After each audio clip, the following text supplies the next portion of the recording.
Beloved, understand this truth. God does not just bless, He restores. There are seasons when life takes from you what you never planned to lose.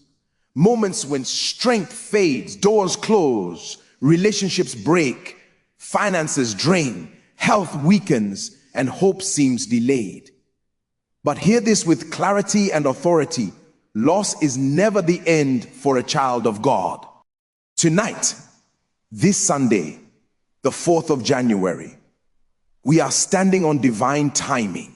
Not coincidence, not emotion, but a prophetic appointment. The God who authored beginnings is also the God who perfects endings. He does not watch his children suffer loss and remain silent. He steps in, not to compensate, but to restore. Restoration is not something God decides to do occasionally.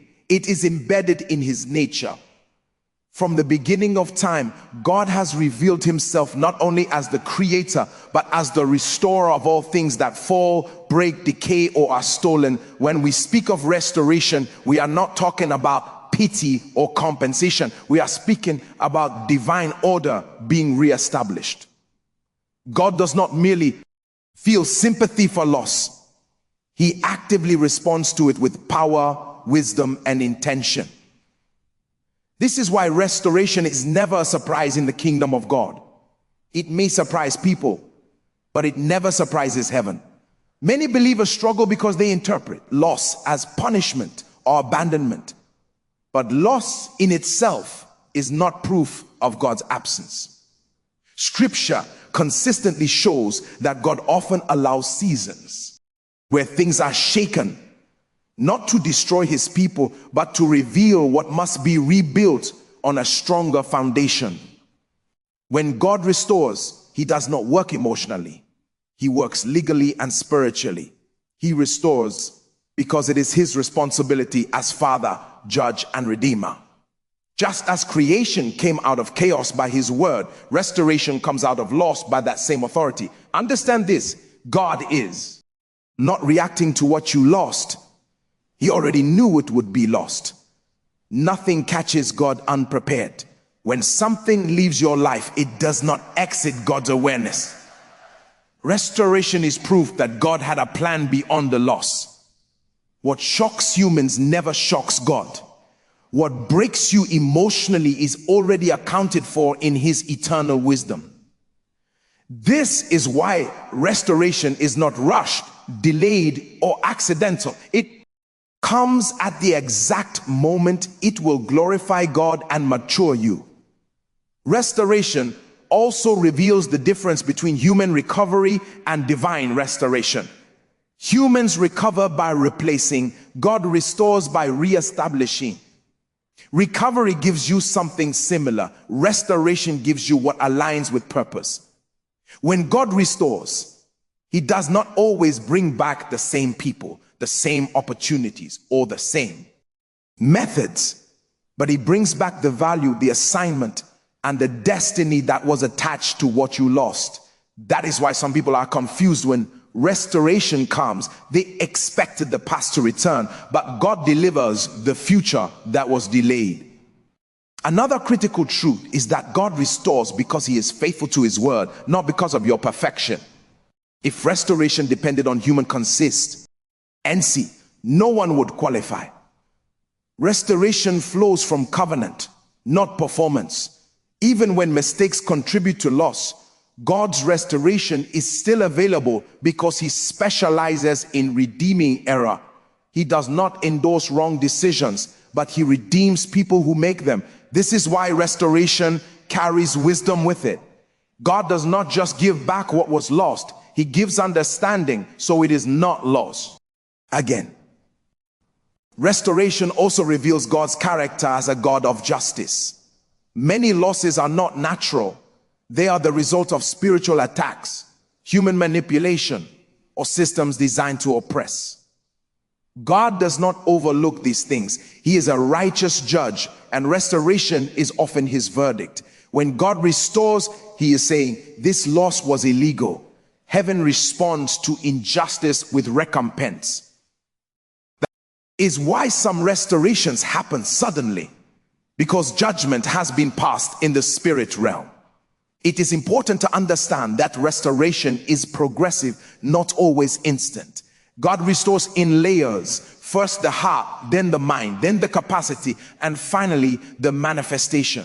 If God were to restore everything externally before healing you internally, the blessing would crush you.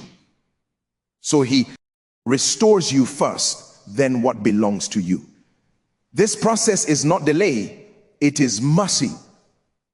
God protects his gifts by preparing the vessel. Restoration glorifies God in a unique way. Blessings announce his generosity, but restoration announces his sovereignty. Anyone can be blessed, but restoration proves that God rules over time, loss, failure, and opposition.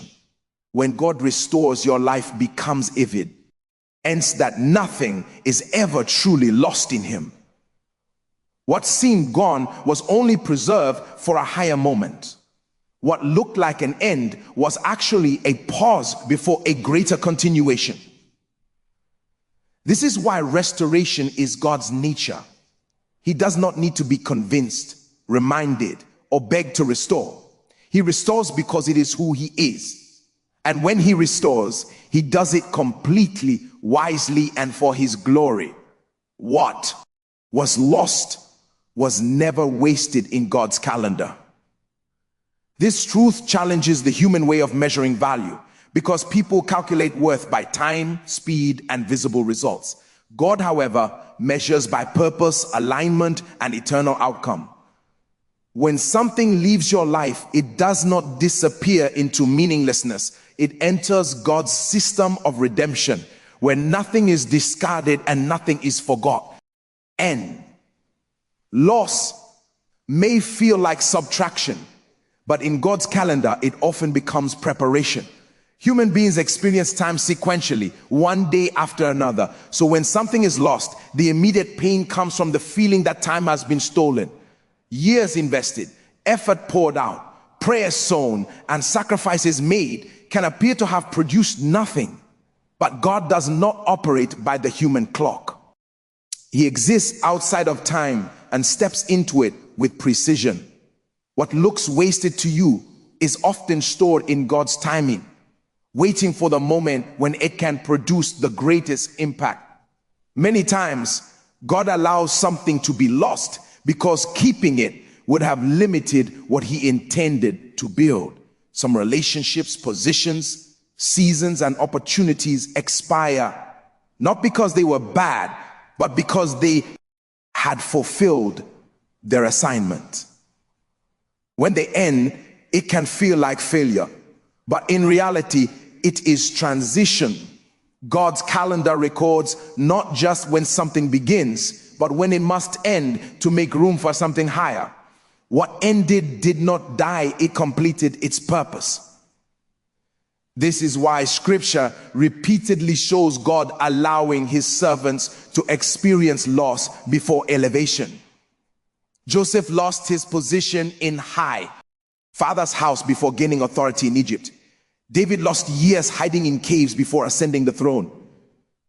Ruth lost her husband before entering her lineage-changing season.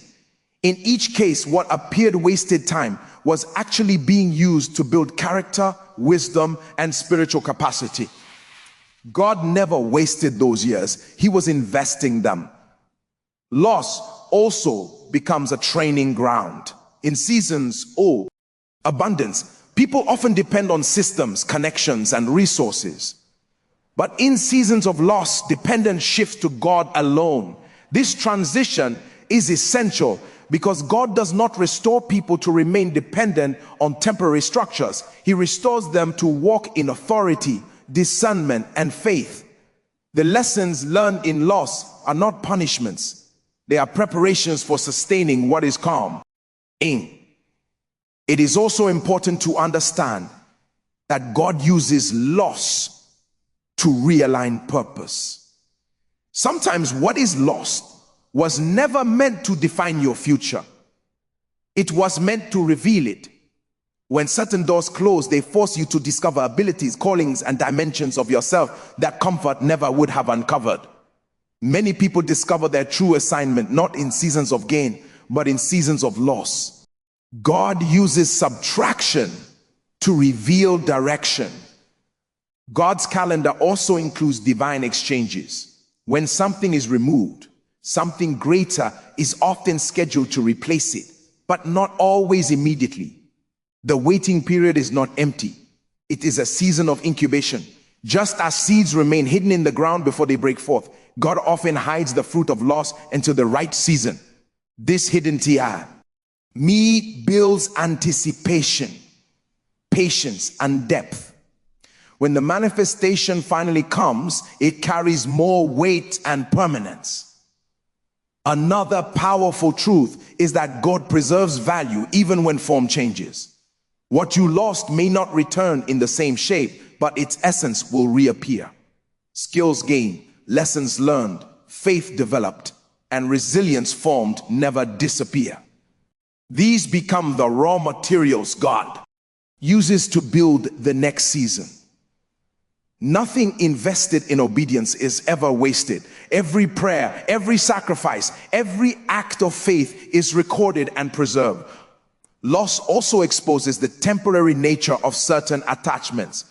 God does not want his children anchored to things that cannot move with them into new seasons. Sometimes what is lost could not survive where God was taking you. Letting it go feels painful, but carrying it forward would have been destructive.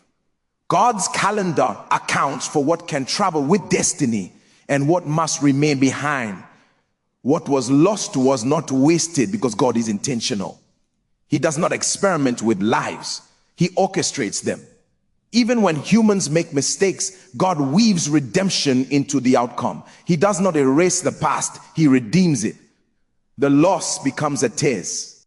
Testimony, the delay becomes a lesson, and the pain becomes a platform for purpose. When restoration comes, you will realize that nothing was wasted. The time shaped you. The loss refined you. The waiting matured you. And what God releases will be richer because of what you endured. In God's calendar, every moment serves a purpose. And every loss is accounted for. Every delay carries a lesson, not a denial. This truth reshapes how a believer interprets waiting seasons. Delay often feels like silence, rejection, or abandonment. But in the economy of God, delay is rarely about refusal. God does not tease his children with promises he never intends to fulfill. When something is delayed, it is usually because something must be learned, adjusted, or strengthened before the promise can be sustained. Delay is not God saying no. It is God saying not yet. And that distinction changes everything. Human impatience comes from limited perspective. We see the need, the pain, and the urgency, but God sees the full trajectory of a life. He sees the consequences of releasing a blessing too early. Many things that people are praying for would become burdens if they arrived before the right level of maturity. God delays not to frustrate, but to protect. A blessing delivered prematurely can destroy the very person it was meant to help. Delay is often God's classroom. In waiting seasons, hidden weaknesses surface, motives are purified, faith is tested, pride is exposed, dependency is restructured. These internal adjustments are necessary because God does not just answer prayers, he answers them responsibly. He ensures that what he gives will not replace him in your life. Delay teaches you to value God's presence more than his gifts. And that alignment is critical for long-term fulfillment. Another lesson carried in delay is endurance. Many people start well, but lack the strength to continue. Delay builds spiritual stamina.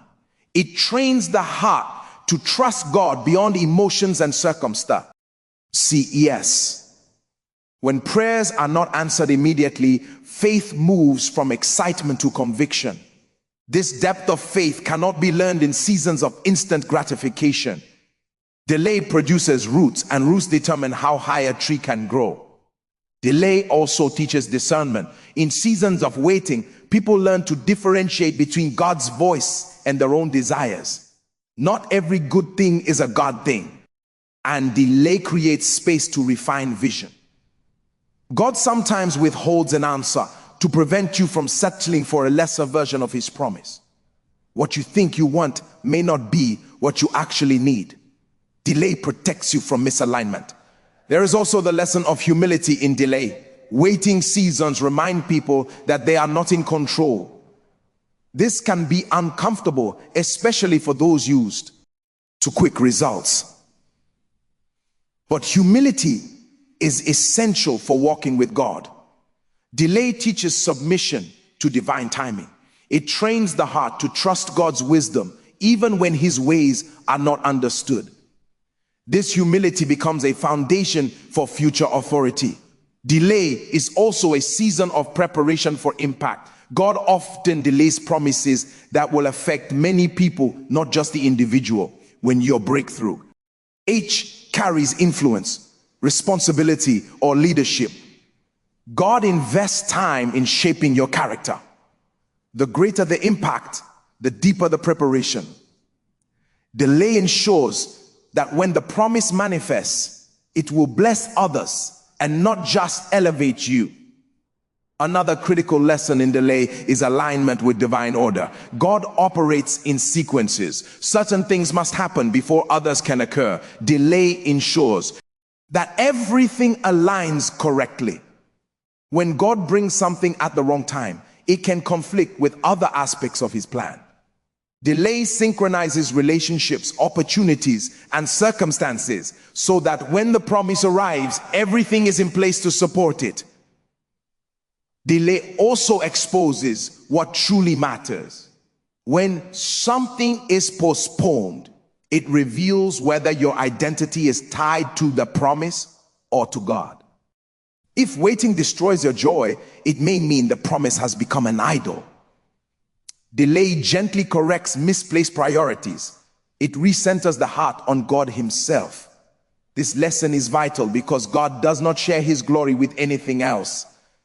Delay teaches trust in God's character.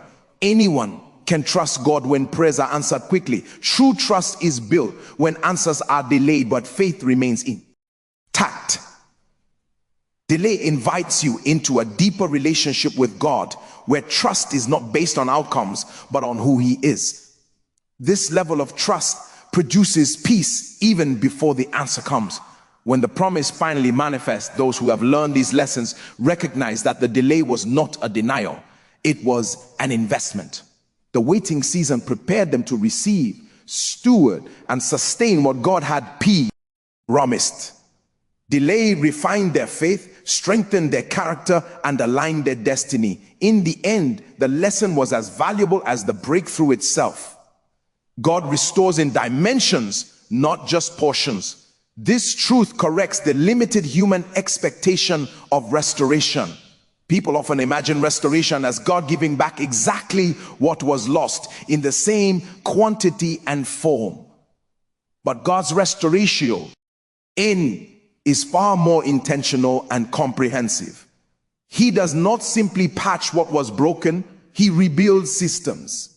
He does not just replace what was taken, he restores capacity, influence, purpose, and alignment. When God restores, he works dimensionally, spiritually, mentally, emotionally, relationally, and materially, so that the restoration is complete and sustainable. Many times people ask God to restore one area of their lives while ignoring others. They want finances restored, but not character refined. They want relationships restored, but not emotional maturity developed. God, however, sees the interconnectedness of life. He understands that restoring one dimension without addressing others will create imbalance. That is why his restoration process often feels broader and deeper than expect. He may begin in the heart when you are asking for results in your hands. This is not misalignment, it is wisdom. Spiritual restoration is usually the first dimension God addresses. When loss occurs, faith is shaken, prayer life weakens, and spiritual sensitivity can dull. God restores intimacy before he restores outcomes. He reconnects the heart to himself, reestablishes trust, and renews SP, a ritual authority. Without this foundation, any external restoration would be temporary. God ensures that the inner altar is rebuilt before public blessings are displayed. Mental restoration follows closely. Loss distorts perception. It can create fear, doubt, insecurity, and limiting beliefs. God restores the mind by renewing vision and perspective. He teaches you to think beyond past pain and see possibilities again. This mental shift is crucial because the mind is the gatekeeper of destiny. A restored opportunity placed in a broken mindset would still produce failure. God heals thinking patterns so that restoration can be properly received and stewarded. Emotional restoration is another critical dimension. Leaves wounds, disappointment, grief, bitterness, and unresolved pain. God does not ignore these wounds. He heals emotions so that restored blessings are not contaminated by past trauma.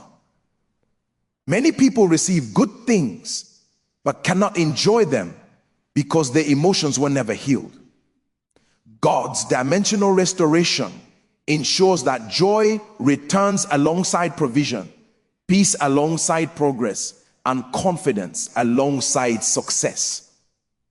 Relational restoration is also part of God's process. Loss often damages trust in people. God restores the ability to love, connect, and build healthy relationships again. Sometimes he restores old relationships with new understanding. Other times he brings entirely new connections aligned with the next season.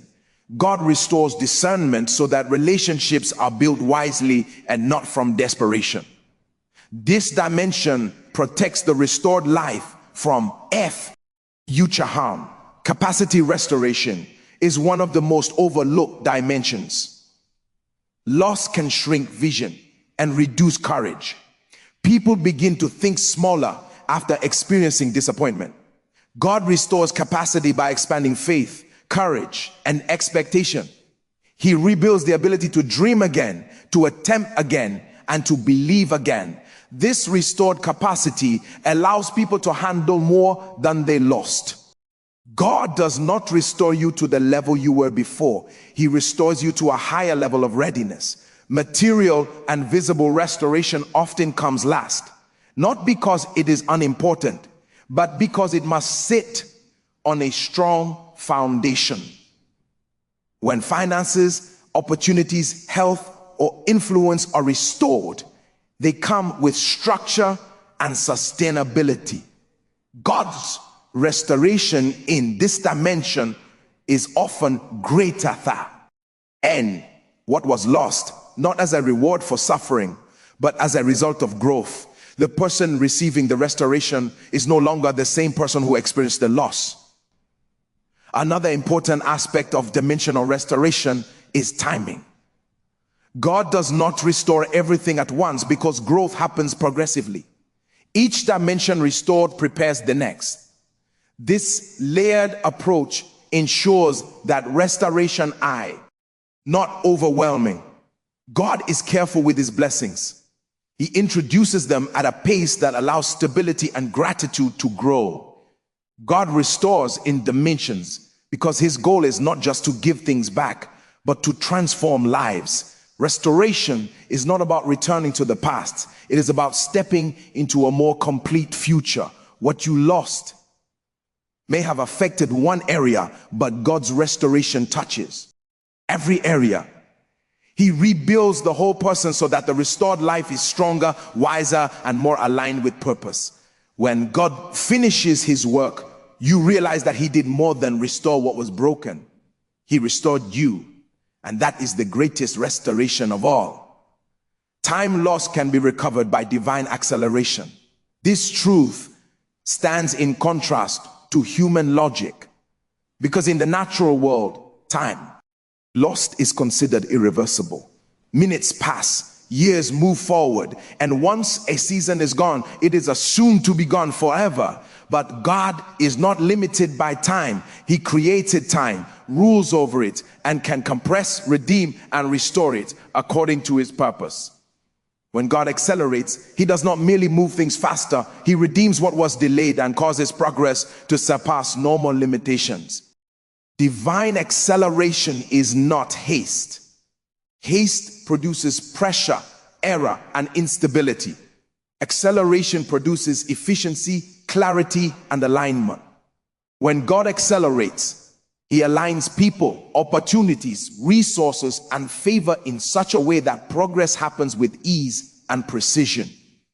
What would normally take years unfolds in months. What required repeated effort suddenly responds.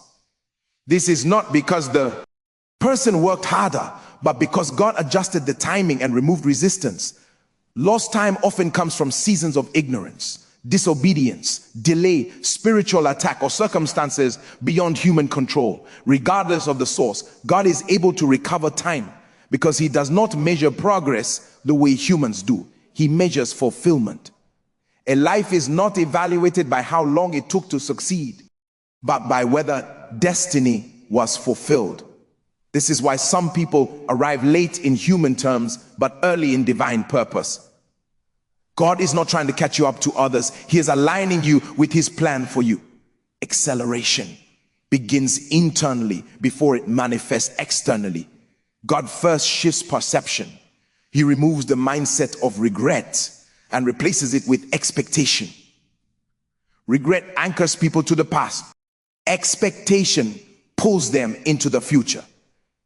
As long as someone mourns lost time, they remain emotionally trapped in it. Divine acceleration requires the courage to let go of what cannot be changed and trust God with what can still be redeemed. Another aspect of acceleration is favor. Favor is one of the primary tools God uses to recover time. Favor opens doors that effort alone could not open. It sets people to notice you, help you, and advocate for you. Through favor, God connects you to opportunities that bypass long processes. Favor does not remove responsibility, but it removes unnecessary struggle. It shortens paths without compromising integrity. Acceleration also comes through wisdom. God restores time by teaching you how to make better decisions. Poor decisions waste time. Wise decisions multiply it. When God grants wisdom, he enables you to avoid distractions, prioritize correctly, and focus on what matters most. This clarity saves years of trial and error. Wisdom is one of the most powerful forms of time redemption because it affects every area of life. Another dimension of divine acceleration is compensation. There are moments when God not only brings you to where you could have been, but he goes beyond it. This is not because of entitlement, but because God is just. When loss was caused by injustice, oppression, or spiritual opposition, God often responds with overflow. This overflow is not indulgence, it is restoration with interest. God ensures that the end is stronger than the beginning. Acceleration also requires obedience. When God accelerates, he often gives specific instructions. Obedience positions you to move with the speed of grace. Delayed obedience slows down acceleration. God's timing works best when human response is immediate. This is why listening becomes critical in accelerated seasons. Small instructions can produce large outcomes. It is important to understand that acceleration does not eliminate responsibility. It increases it. Wait and progress happens quickly, stewardship must rise to meet it. God accelerates those who are willing to grow rapidly in discipline, humility, and accountability. Acceleration without maturity leads to collapse. God ensures that inner growth keeps pace with external movement. Divine acceleration also reveals God's glory. When progress happens faster than expected, it becomes a testimony. People read, "Cognize that it was not human effort alone." This glorifies God and strengthens faith.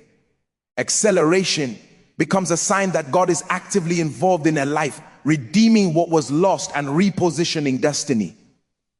Time recovered by divine acceleration is not about reliving the past. It is about fulfilling purpose without delay. God does not bring you back to what you missed. He brings you forward to what matters. When God accelerates, the future absorbs the past, and destiny is fulfilled with precision, peace, and power. What the enemy touched illegally must be returned legally. This principle reveals that not every loss in a believer's life is permitted by God as a lesson. Some losses are the result of spiritual interference, deception, or exploitation. The enemy does not create, he steals, kills, and destroys. When he touches something that was authorized by God for your life, he operates outside his jurisdiction. Heaven does not ignore such violations. God is not only a father, he is also a judge, and judges respond to illegality with verdicts. Spiritual warfare is not chaos, it is legal. The enemy looks for loopholes, ignorance, fear, disobedience, or unguarded moments to access what does not belong to him. But access is not ownership. Just because something was taken does not mean it was surrendered. Many believers mistakenly accept loss as permanent because they do not understand that God's justice system operates on legality, not feelings. When something is taken unlawfully, God's response is restitution. Restoration in this dimension is not emotional, it is judicial. God owes not plead with the enemy to return what was stolen. He commands it. When the legal grounds are addressed through repentance, alignment, prayer, and authority, the enemy has no right to retain what he touched illegally. This is why restoration often follows seasons of spiritual clarity. Once truth is established, deception loses power.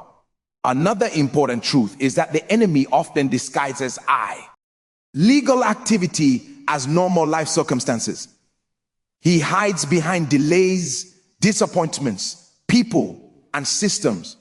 But God sees the source. When God steps in, he does not only deal with the symptom, he addresses the root. This is why some restorations feel sudden and forceful. Heaven has ruled and enforcement follows. Legal restoration also involves reclaiming spiritual territory. Territory is not just physical space, it includes influence, peace, confidence, health, relationships, and destiny alignment. When these are touched illegally, the effects can linger until authority is exercised. God restores by reestablishing boundaries. He redraws lines the enemy crossed and enforces them. This is why believers must understand their authority. Restoration is not passive, it is enforced through faith. Another aspect of legal restoration is testimony. When God forces restitution, it becomes a public demonstration of his power. The enemy's intention was to silence, discourage, or derail, but God turns the situation into evidence of his justice. What was meant to weaken you becomes proof of divine backing. This kind of restoration strengthens faith not only in the individual, but in those who witness it. It is also important to understand that legal restoration often comes with wisdom. God does not restore and leave you vulnerable again. He teaches you how to guard what is returned. This includes discernment, discipline, and spiritual awareness. Restoration without instruction would invite repeated loss. God ensures that what is returned is protected by understanding. Legal restoration also requires patience. Court cases take time, even in the spirit. God's timing in justice is perfect. He waits until conditions align, evidence is established, and glory will be maximized. Delay does not mean denial, it means the case is being processed. When the verdict is released, it cannot be reversed. Another dimension of this truth is that God sometimes restores more than what was stolen. This is not excess, it is recompense. Injustice demands compensation. When God restores legally, he often adds interest. This is not indulgence, it is justice. The increase becomes a reminder that the enemy cannot touch what God has secured. Believers must also recognize their role in legal restoration. Silence is not humility when authority is required. God has given his people the right to reside, stay, declare, and enforce truth. Restoration is activated when believers align with God's word and speak from that position. Authority exercised in humility is still authority. What the enemy touched illegally must be returned legally, because God's justice cannot be mocked. Loss is not always final. Theft is not ownership. God restores not only because he is kind, but because he is just. And when justice speaks, restoration follows with certainty, clarity, and power. Restoration often begins in the spirit before it manifests physically. This principle explains why many people pray for visible change while God works invisibly first. The spiritual realm is the root system of the natural world. What appears in the physical is usually the final stage of a process that has already been settled in the spirit. When God restores, he does not start with what people can see. He starts with what governs what they see. Spiritual restoration involves reestablishing alignment with God. Loss often disrupts intimacy, confidence in prayer, and spiritual sensitivity. People may continue religious activity, but the sense of connection weakens. God addresses this first because relationship precedes results. He restores trust, rekindles faith, and rebuilds the inner altar. Without this foundation, physical restoration would lack stability and purpose. Another aspect of spiritual restoration is authority. Loss can diminish a person's sense of spiritual authority. Fear replaces boldness. Passivity replaces confidence. God restores authority by reminding believers who they are and what they can't. Right. He reawakens identity. When identity is restored, authority follows. This internal shift is critical because authority determines access. Once authority is restored, resistance begins to break in the natural realm. Spiritual restoration also includes healing the conscience. Guilt, condemnation, and shame can linger after loss, especially if mistakes were involved. These inner burdens block faith and distort prayer. God restores by cleansing the conscience and renewing assurance. When guilt is removed, confidence returns. This spiritual clarity allows people to stand before God without fear and before life without hesitation. Another dimension is spiritual vision. Loss can blind people to future possibilities. Pain narrows perspective. God restores sight by revealing hope, direction, and promise. This vision is not imagination. It is spiritual insight. Once vision is restored, behavior changes. People begin to prepare for what they cannot yet see. This preparation accelerates physical manifestation. Spiritual restoration also involves breaking unseen resistance. Many delays and losses have spiritual roots: opposition, strongholds, or misalignment. God addresses these in the SP. Irrit before allowing physical change. When resistance is removed spiritually, physical progress becomes easier. What once required effort begins to flow. This is why some breakthroughs appear sudden. The real battle was already won. Another important aspect is alignment with divine timing. Spiritual restoration recalibrates patience and expectation. People stop forcing outcomes and begin to trust God's process. This alignment prevents premature actions that could sabotage restoration. When timing is correct in the spirit, manifestation in the natural follows smoothly. Spiritual restoration also reshapes desires. Loss can create desperation, causing people to pursue things out of fear rather than faith. God restores desire by purifying motives. He ensures that what you want aligns with what you need. This purification protects future blessings from becoming idols. One of the most powerful signs of spiritual restoration is peace. Peace is not the absence of problems. It is the presence of assurance. When God restores spiritually, peace returns even before circumstances change. This peace becomes evidence that restoration is already underway. It sustains faith during the waiting part. IOD, physical restoration, health, finances, relationships, opportunities often follow spiritual restoration, but it follows in order, not by chance. When the spirit is aligned, the mind is renewed, and authority is restored, the physical realm responds. God ensures that outward change reflects inward transformation. Spiritual restoration ensures permanence. Physical changes without spiritual foundation can be reversed. But when restoration is rooted in the spirit, it endures. God's priority is not speed, but sustainability. He restores from the inside out so that what appears in the natural remains secure. Understanding this principle helps believers trust God's process.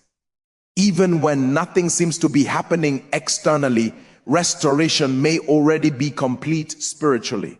And when the time comes, what has been settled in the spirit will manifest in the physical with clarity, stability, and power.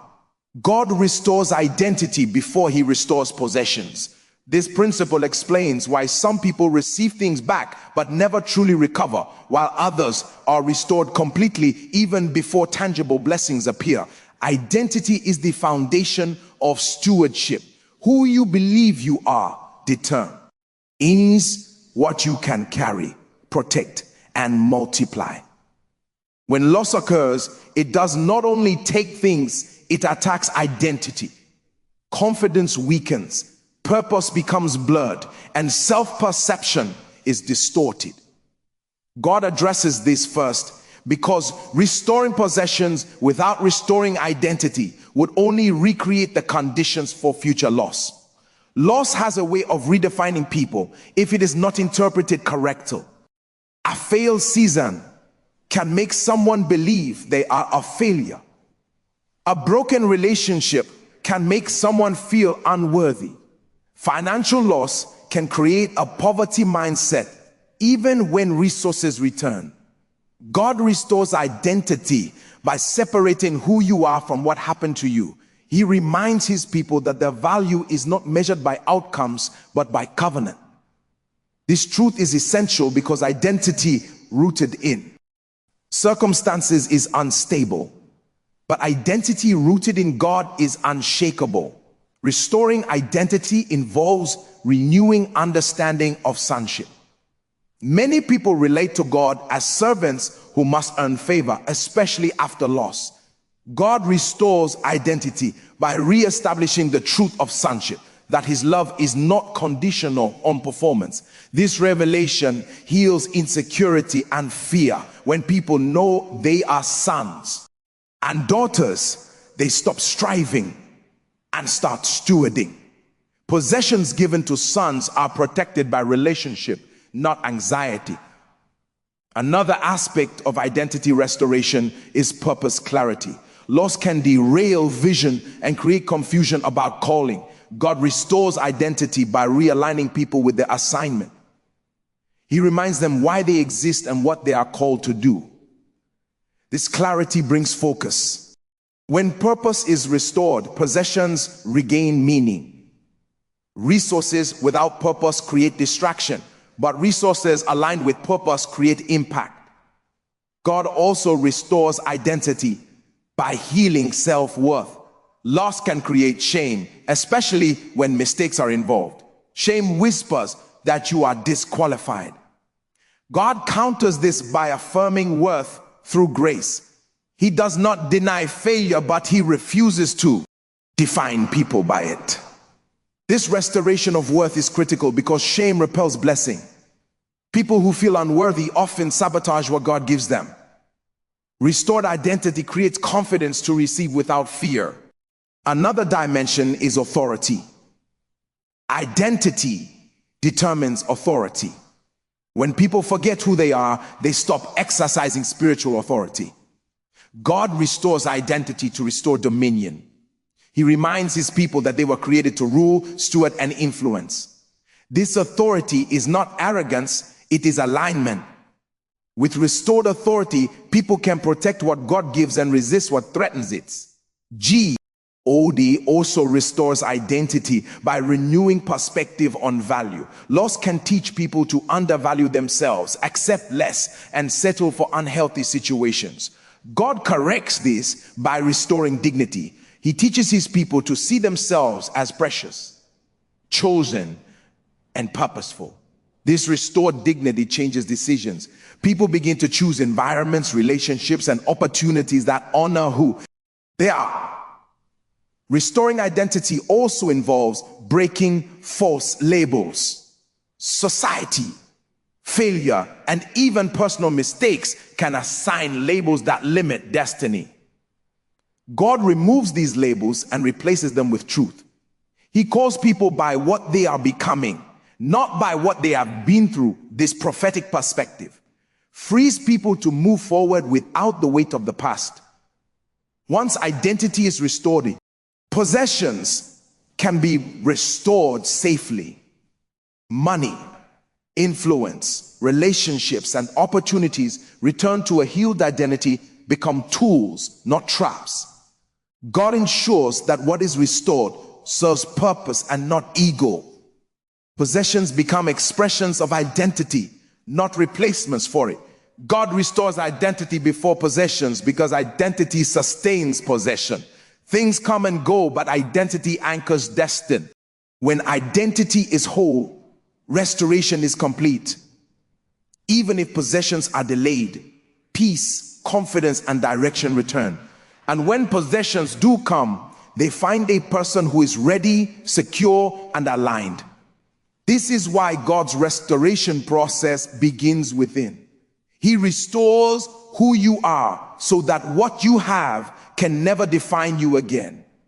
A new season requires a renewed mind. This truth explains why many people enter new opportunities but remain trapped in old patterns. God can change circumstances, open doors, and restore what was lost, yet without a renewed mind, the new season will be mishandled. The mind is the interpreter of life. It shapes perception, decisions, and responses. When the mind remains tied to the past, the future cannot be fully accessed, no matter how available it is. Excess, delay, and disappointment leave mental imprints. Fear, doubt, and limitation settle quietly in thought patterns. These thoughts may not always be spoken, but they influence behavior. God restores by transforming the mind, not merely comforting it. Renewal is not positive thinking, it is truth replacing distortion. When God renews the mind, he removes the mental residue of past pain and installs perspective aligned with his purpose. A renewed mind is necessary because new seasons often operate by different rules. What worked before may not work again. God does not advance people by repeating old strategies indefinitely. He expects growth in understanding. Without renewal, people try to apply outdated thinking to new assignments. This creates frustration. God renews the mind so that wisdom keeps pace with opportunity. Fear is one of the strongest signs of an unrenewed mind. After loss, the mind becomes protective. It avoids risk resists change, and expects disappointment. While caution can be wise, fear rooted in past pain is destructive. God renews the mind by restoring trust, first in Him, then in the future. This trust enables people to step into new seasons without being company enthralled by old wounds. Another area of renewal is expectation. Many people unconsciously lower their expectations after loss. They stop believing for more and settle for survival. God renews the mind by lifting expectation again. He reminds His people that past loss does not define future limits. Renewed expectation fuels faith, prayer, and action. Without it, even restoration feels empty. Renee Wall also addresses identity-related thinking. People often think of themselves through the lens of what they have been through. God changes this by redefining identity through promise and purpose. A renewed mind sees self as called, capable, and growing. This self-perception influences confidence and consistency. People act in alignment with how they see themselves. Another critical aspect of renewal is decision-making. Old seasons may have required certain survival decisions that are no longer appropriate. God renews the mind to adjust priorities, boundaries, and focus. What was once necessary may now be a distraction. Renewed thinking allows people to say no to what no longer serves destiny and yes to what aligns with the future. Renewal also involves releasing familiar limitation. Comfort zones often form around pain because pain becomes predictable. God renews the mind by challenging comfort zones. He introduces new perspectives that stretch capacity. This stretching is uncomfortable but necessary. Growth always demands mental flexibility. A renewed mind also embraces responsibility. New seasons bring greater accountability. God renews the mind so that people understand the weight of what they are receiving.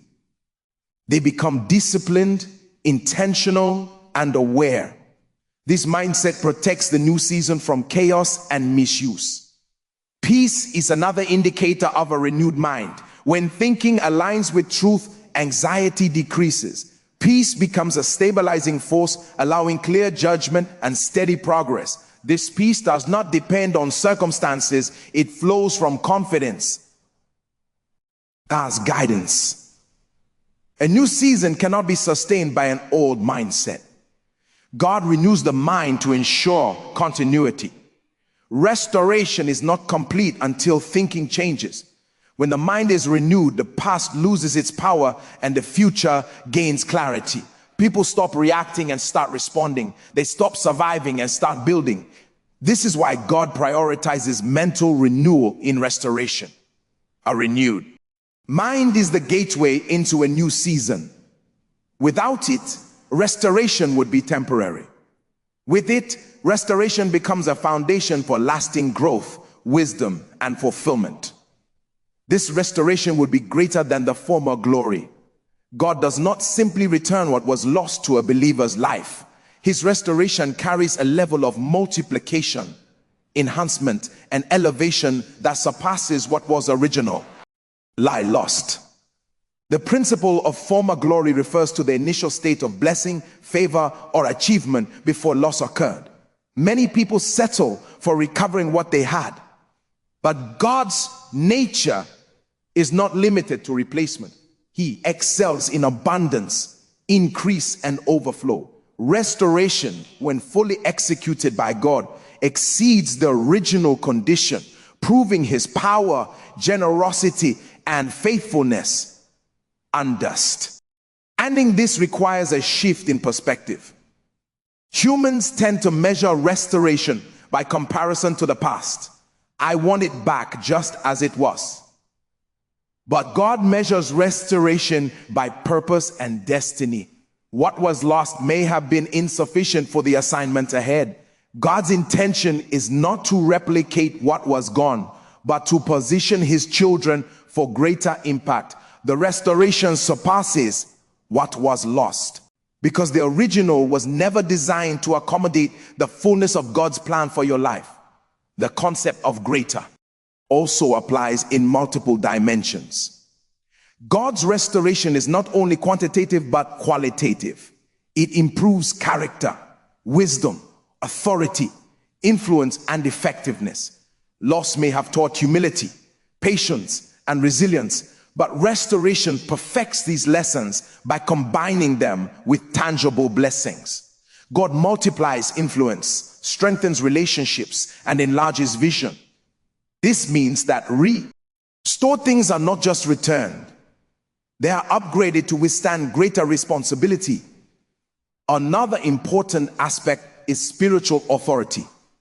God's restoration often carries authority beyond the original state. What was lost may have included influence, access, or favor. When God restores, he often does so with added capacity to lead, impact, and exercise dominion. This ensures that the restoredly is not vulnerable to repeat attacks. Greater restoration equips a believer to not only reclaim what was lost, but to advance to levels previously unattainable. The principle also addresses timing and seasons. Restoration does not merely reverse past events, it launches the believer into a new era. Seasons of loss prepare for a season of multiplication. The former glory sets a reference point B.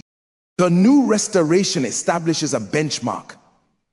God's purpose is always forward-looking. He restores to create momentum for future assignments, not just to repair what has been broken. Restoration greater than the former glory also affects mindset.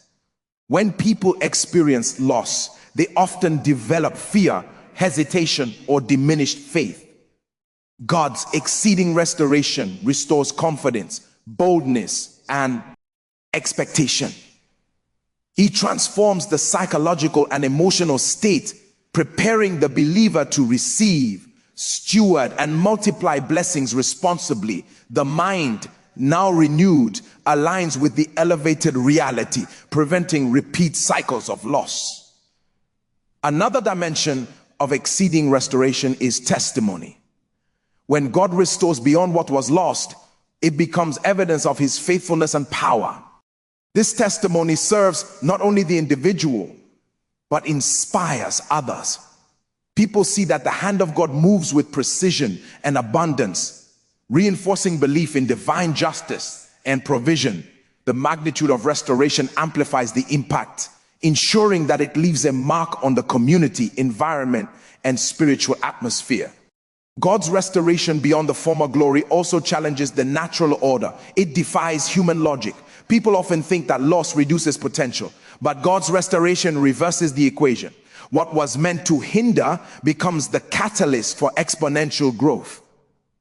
The greater restoration teaches that no loss is final, and no enemy can set limits on what God intends for his children. The exceeding now nature of restoration is both a protective measure and a proclamation of divine supremacy. Stewardship is another critical factor. Greater restoration implies responsibility. God equips his people not only to receive, but to manage, multiply, and sustain what is restored. This prevents future loss and ensures longevity. The added dimension of restoration is accompanied by wisdom, insight, and guidance. CE, which are as valuable as the material or visible blessings themselves. This principle shows the character of God as a restorer who goes beyond mere replacement. He restores to impress, to empower, and to demonstrate that loss is never the final word. What was broken, stolen, or delayed is returned, strengthened, and expanded. The believer emerges not only whole, but greater than before, capable of handling new responsibilities, new opportunities, and new levels of influence. This restoration is not accidental or random. It is intentional and purposeful.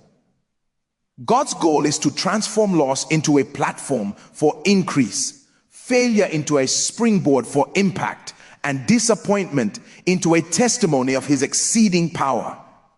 By the time restoration is complete, the life of the believer is marked by abundance, resilience, authority, and purpose. The glory that returns is not simply a reflection of the past.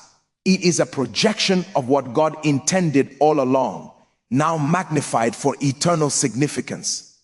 Restoration is far more than a return of what was lost. It is a divine process that rebuilds, elevates, and transforms every area of life.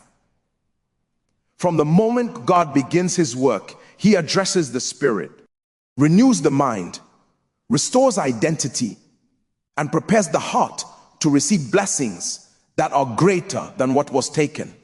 Every loss, delay, or setback carries a lesson, a hidden preparation, and a divine purpose. Nothing is wasted in God's hands, and nothing touched illegally by the enemy remains unchallenged. True restoration is multidimensional. It begins internally with healing, clarity, and ritual alignment, and gradually manifests externally in finances, relationships, influence, and opportunities. God's timing is perfect. He restores in the right season with divine acceleration, favor, and wisdom, ensuring that what is returned is sustainable and far exceeds the former glory. Every restored blessing carries authority, responsibility, and testimony, so that the life of the believer reflects God's faithfulness and sovereignty. As we stand in faith today, it is crucial to trust the process. Even if you cannot yet see what is being restored, know that God is at work in the unseen. The mind, heart, and spirit must align with his truth, so that the blessings he returns are received fully and stewarded wisely. What was lost is being prepared for a comeback that surpasses expectation, and the best is yet to come. Hold fast, O hope, remain steadfast in faith, and declare boldly, every loss, every delay, every stolen blessing is being restored, and it will be greater than the former glory. In God's hands, restoration is not just recovery, it is transformation, multiplication, and the fulfillment of destiny. Your life is entering a season where what was taken will return, strengthened, and elevated. The restoration is inevitable. The glory of this new season will shine brighter than before, and nothing will ever be able to take it away again.